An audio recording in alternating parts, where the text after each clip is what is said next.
IPO के वक्त से हमारी all time favourite Mazagon dock limited, ये है वो कंपनी जिससे आज हम करवा रहे हैं आपकी मुलाकात। देश का एकमात्र शिपयार्ड है जो नौसेना के लिए विध्वंसक पोत, पनडुब्बी और लड़ाकू जलपोत बनाता है।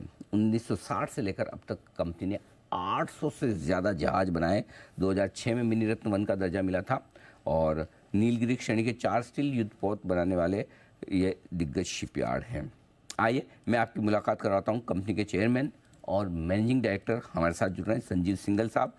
सिंघल साहब ने दिल्ली यूनिवर्सिटी से बीकॉम ऑनर्स में फर्स्ट क्लास में डिग्री हासिल की है। आप क्वालिफाइड कॉस्ट अकाउंटेंट भी हैं। फाइनेंस और अकाउंट्स के फील्ड में 32 साल से ज़्यादा लंबा गहरा अनुभव सिंघल साहब का रहा है और फरवरी 2023 से ही सर मझगांव डॉक के सीएमडी के तौर पर यहाँ पर कामकाज संभाल रहे हैं। सिंघल साहब, बहुत बहुत स्वागत है आपका। धन्यवाद हमें समय देने के लिए। और सर नमस्कार। सबसे पहले आपको बधाई, कॉम्प्लीमेंट्स आपको भी, आपकी पूरी टीम को आईएनएस इम्फाल के लिए। ये वो हमारा शिप है जो अभी अभी इंडियन नेवी ने इस राष्ट्र को समर्पित किया। इसका कमीशन हो चुका है और हमें पता चला है कि मझगांव डॉक ने ये शिप बनाया है। बताएं सर, कितना समय लगा इस शिप को बनाने में और क्या सारी की सारी इस शिप में जो आपने जो भी प्रोडक्ट्स यूज़ किए हैं, कितने इंडियन थे, कितने इम्पोर्ट किए गए, किस तरह से बनाए, ज़रा ये समझाएं सर। इसको एक सही पर्सपेक्टिव में देखना बहुत जरूरी है। जहां तक आईएनएस इम्फाल का सवाल है, आईएनएस इम्फाल हमने टोटल 87 मंथ्स में प्रोडक्शन शुरू करके और में इसको डिलीवर किया है इंडियन नेवी को। कल इसका कमिश्निंग था हमारे honourable defence minister Shri Rajnath Singh ji के हाथ से। और अगर आप इसको कंपेयर करें तो ये हमारा प्रोजेक्ट 15 ब्रावो, इसमें 4 डिस्ट्रॉयर्स जहाज हैं, उसका ये तीसरा जहाज था। इसमें पहला जहाज के कंपैरिजन में जो पहला जहाज जो हमने डिलीवर 106 महीने में डिलीवर किया था, दूसरा जहाज जो हमने डिलीवर किया था वो 101 महीने में डिलीवर किया था। तो उसके हिसाब से भी अगर देखा जाए तो टाइमलाइंस काफी अच्छी हैं। और ये जो प्रोडक्शन पीरियड है इसमें कोविड का इम्पैक्ट भी था, ग्लोबल चिप शॉर्टेज का इम्पैक्ट भी था, ऑक्सीजन वगैरह की भी प्रॉब्लम थी। और ये भी चीज एक समझने वाली है कि जब हमको ऑर्डर मिलता है, इस टाइप चिप्स रहती हैं जो war cutting edge front line warships जो कि किसी भी नेवी की शान होती हैं, इनका डिजाइन कॉन्ट्रैक्ट के टाइम पर फ्रोजन डिजाइन नहीं होता है, जिसको हम कहते हैं टेलीस्कोपिक डिजाइन। तो डिजाइन में काफी चेंजेस जैसे जैसे हम आगे बढ़ते जाते हैं उसके हिसाब से आते जाते हैं, जिससे क्योंकि नेवी चाहती है कि ये जहाज जो भी प्लेटफॉर्म जब कमीशन हो तो most contemporary latest equipment and weapons के साथ में हो। तो ये भी एक रीजन है जिसके चलते बिल्ड पीरियड थोड़ा सा लंबा हो जाता है। अगर ये सारी स्पेसिफिकेशंस डे 1 पे आपको अवेलेबल हो तो शायद ये काफी जल्दी, मेरे ख्याल से 5 साल 5.5 साल में ये डिलीवर किया जा सकता है। As far as imports and indigenous का सवाल है तो इसमें लगभग 72% कॉम्पोनेंट्स इंडिजिनस हैं।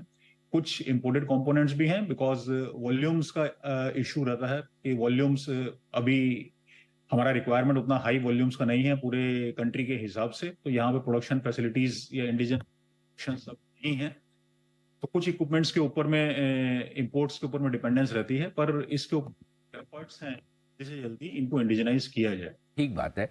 तो 72% से ज़्यादा घरेलू उत्पाद इसमें यूज़ किए गए हैं। सिंघल साहब बताएं कि इस वक्त ऑर्डर बुक कितनी बड़ी है मझगांव डॉक के पास में, कितने समय में आप पूरा करने जा रहे हैं, ये जरा एक अंदाजा दीजिए। हमारी ऑर्डर बुक इस वक्त लगभग 30,000 करोड़ की है। और साथ ही मैं ये भी शेयर करना चाहूंगा कि जहां तक इस साल का सवाल है, फाइनेंशियल ईयर अगर देखें 23-24, तो 23-24 में हमने लगभग 6,000 करोड़ के नए ऑर्डर्स हमको मिले हैं, जिसमें जून में एक ऑर्डर मिला था एमआरएल का सबमरीन 2700 करोड़ का था। और उसके बाद में हमको कोस्ट गार्ड से एक ऑर्डर मिला था कैडेट ट्रेनिंग शिप का, और एक ऑर्डर और मिला ओपीवीज का, जिसमें हम लोग 9 ओपीवीज कोस्ट गार्ड डिलीवर करेंगे। और इसके अलावा हमको एक ऑर्डर मिला है ओएनजीसी से समुद्र के नीचे समुद्र के नीचे पाइपलाइन डालने का। तो ये सारे ऑर्डर्स अगर आज की डेट में हम देखें तो लगभग 6,000 करोड़ के नए ऑर्डर हमको करंट ईयर में मिले हैं। और हम उम्मीद करते हैं कुछ और ऑर्डर्स भी इस वित्त वर्ष के अंदर अंदर हमको मिलेंगे।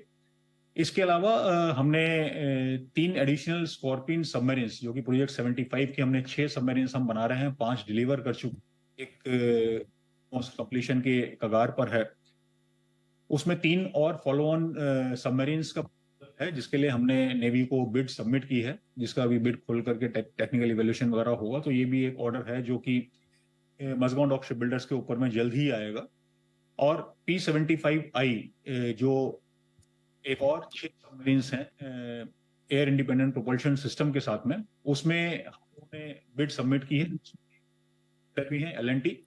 तो ये बिड 1 अगस्त को सबमिट की गई थी। फिलहाल इसका टेक्निकल इवेल्युएशन चल रहा है और टेक्निकल इवेल्युएशन के बाद में जिसका टेक्निकल इवेल्युएशन अगर दोनों बिडर्स का क्लियर होता है तो दोनों का, अगर एक का क्लियर होता है तो एक बिडर का खोला जाएगा और इसके फाइनलाइज करने में थोड़ा समय लगेगा।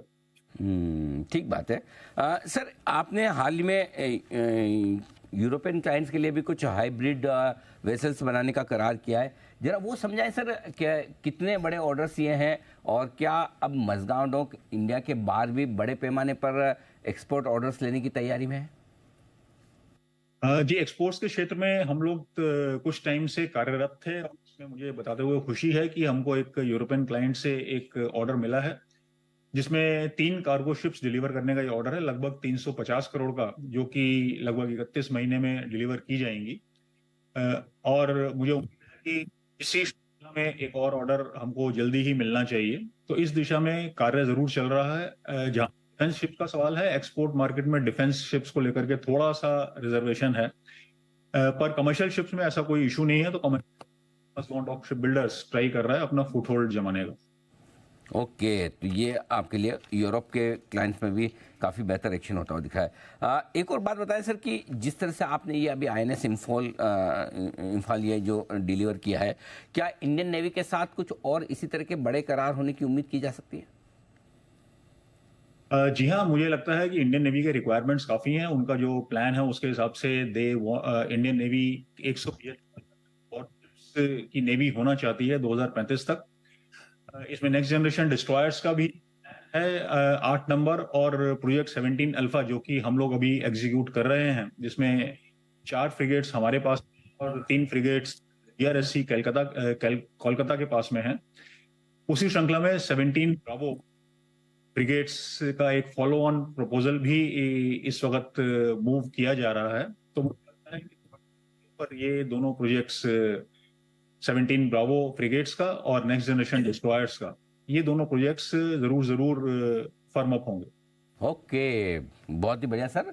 तो पूरा फोकस घरेलू बाजारों पर भी है, एक्सपोर्ट मार्केट में भी अब फोकस मजगांव डॉक बढ़ाता दिख रहा है, ऑर्डर बुक बेहद स्ट्रॉन्ग। बहुत बहुत धन्यवाद सिंघल साहब, समय दिया आपने, और एक बार फिर से आपको बहुत बहुत कॉम्प्लीमेंट्स और बधाई INS इम्फाल के लिए।